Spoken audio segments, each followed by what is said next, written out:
Welcome back everybody to another finance video. I'm excited for this video because I'm going to share with you some of my personal story in getting out of debt and finance, and hopefully it'll be helpful for you on some ideas on how you can get yourself out of debt as soon as possible. So first, when me and my wife first got married, we had a very small household income, about $30,000 a year, maybe a little more depending on certain events. That we were living off of, and that was very difficult to make everything meet when it came to mortgage payments and loans and keeping the house in order, so all those difficulties. So it took a while for us to really get kind of a feel for that, and it really wasn't until I think 2016, 2017 that really started to take seriously the managing of our finances. And so over those years, from when we got married to that point, we had received some small raises and received more pay along those lines. But it's really easy when you make more money to just spend more money. And so that's the first challenge: is as you make more money, and if you're in debt, is starting to look at, okay, I need to not change my way of living. I need to take some of those extra funds now and put it towards this debt, so that in the future, instead of paying somebody else interest, I can actually be earning interest myself. So at the highest point of some of the debt that I've been in, $15,000-$20,000 worth of credit card debt, installment loans, 2 car payments, mortgage, things like that. So that's kind of where you kind of realize that, hey, maybe I need to make some changes here. And so on the screen here, I just have put just a kind of a rough idea of kind of what it was like for me. I know one of our cards had almost $15,000 at a 7% interest rate, which was really fortunate because that was a really good interest rate, which prevented us from having to constantly move debt from one card to another, because a lot of credit cards are going to be 20+% interest on it. So it was a great interest rate that we were able to work with, but what that meant was $87 a month we were just paying in interest. Making the payments on time, probably minimum payments or sometimes a little bit more, but that was adding up over time. Over the course of a year, that was $1,000 we were just paying in interest for this credit card debt. And you can see here, if I change this to say like 24%, which is, or even some credit cards are at 29%, but 24%, $300 and now 29%, you can really see how credit cards can really start eating away at that. And so what do we have to do? How do you get out from underneath of that? And the first thing is you have to make hard changes in the way that you're spending. If you're not making progress on paying down the credit card, well, you've got to make changes to it. I mean, that's common sense. You can't continue to live in that way. And one of the best things I would recommend, if you're really struggling with that and you're not making progress paying it down, and your credit card's just kind of floating with this balance, is to stop using the credit card. And again, this is not financial advice, it's just my opinion and some stuff that we did, and this is my personal story, is we just stopped using the credit card. We cut up a lot of them, and we would use either a debit card, direct access to the funds in a bank account, or even better, we would just pull out cash. So we'd go to the grocery store, we'd pull out a fixed amount of cash, and that's all we would spend. If we had $100 cash and it was $102, we put something back. And that ensured that we stay on that. And then what we were doing is came up with a fixed amount that we could use to pay off our card. And so you can go, I'll link these in the description. NerdWallet and Bankrate both have calculators for this, the debt snowball calculator. So I set this one up earlier. This is with saying you had 2 credit cards, one at $10,000, one at $5,000. And just looking at what you could be looking at with this, and just making those minimum payments with that $15,000 worth of debt. If I started on that today, I wouldn't have it paid off until August 2030. So 9 years from now until that's paid off. And what I want to show you is just how easy saving a little bit and putting a little bit more towards those credit cards can really pay things off sooner. And so if we move this to say just an extra $50 a month, that knocks off almost 4 years of payments and saves us $3,500 in interest. So just paying a little bit more on those credit cards is huge in the long run. So really think about that. There's a couple ways to go about that if you do have multiple credit cards. You can see right here the avalanche method, which is the highest interest first, or the more commonly known snowball, which is paying your lowest off first. That's up to you. The great thing about snowball is you can pay off some of your small stuff first, assuming that when you pay off your small stuff, you'll leave it paid off. And that's kind of a satisfying way to see you making progress paying off smaller loans and debt over time. just make sure as you're paying off those smaller loans, you're not just putting more onto the other one. That's easy to fall into. Avalanche pays off the high interest first, so you're going to save more money in the long run, but it might be tackling your biggest piece of debt first, and that just may not be as satisfying. So a couple of different ways to look at that, but yeah, you want to do that for sure.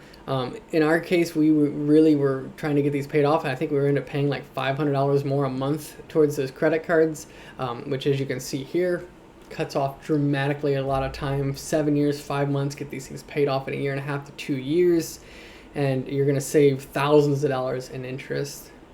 The other calculator I've used here, bank rate, is a great way to figure out how soon you could get things paid off. So if we put in here a $15,000 credit card balance, a 24% interest rate, and let's say you want to get this paid off in 2 years. Well, you put in 24 months, you calculate, and it will give you your monthly payment that you need to make, $793. And then you've got to determine, can I get to that point and do that?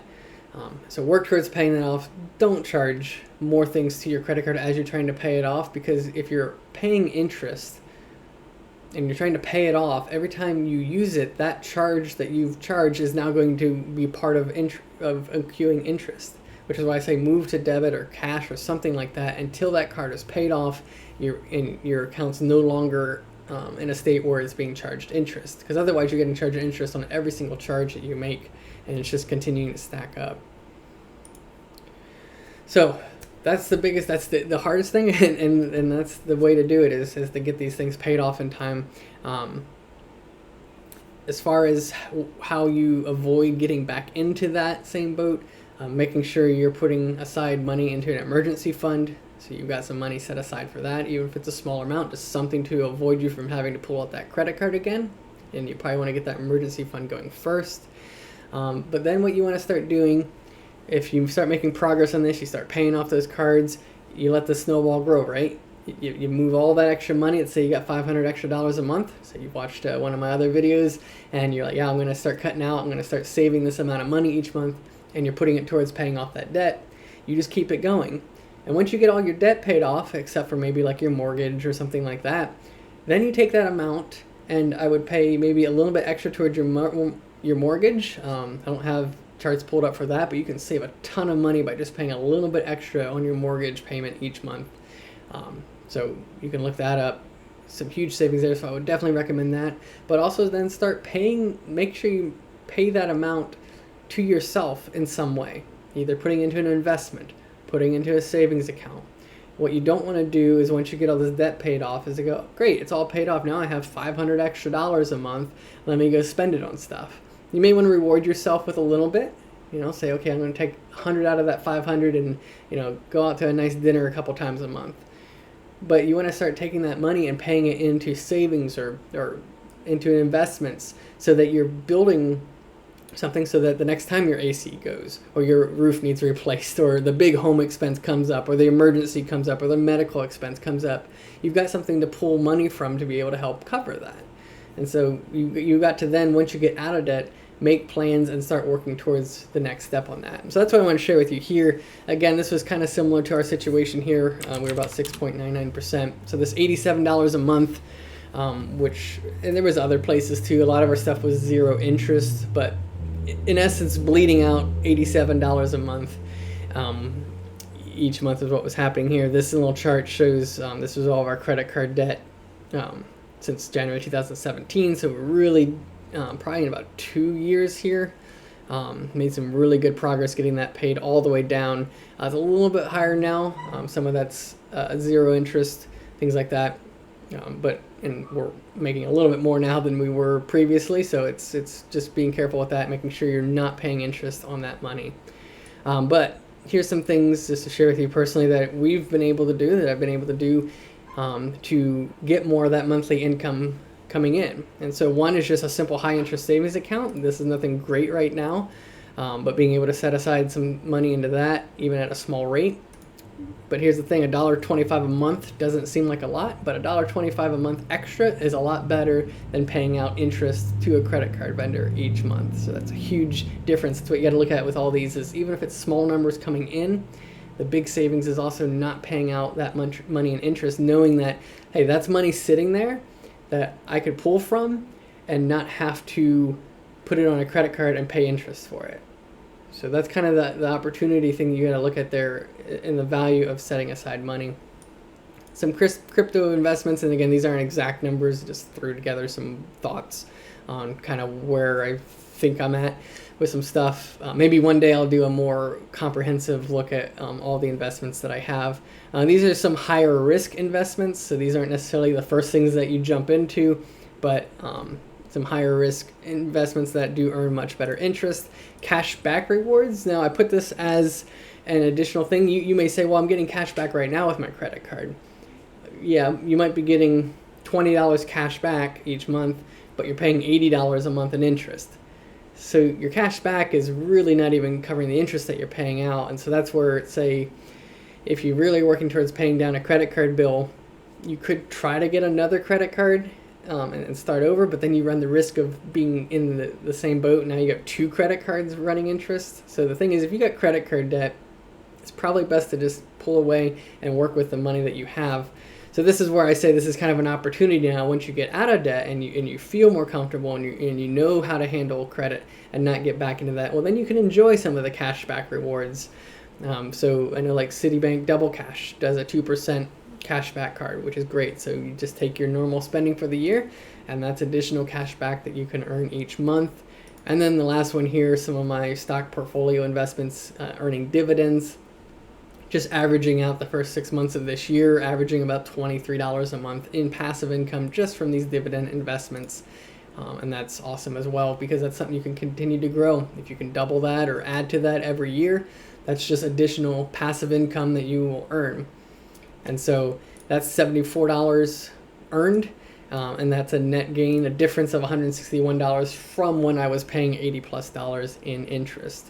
So you can see how that can really add up over time. To where you can go from paying the banks for using their money to then being able to earn interest from the banks using your money. And so it's a great way to shift that around. So there you have it. Hope some of that was helpful, just mainly sharing kind of personally what I've seen, what I've been through. If you have any questions, post them in the comments. Make sure you're subscribed. I'll be continuing to do more videos on this. Like this video if you found any of it helpful. Really helps me out and I appreciate it. So we'll see you guys all in the next video. Thanks for watching.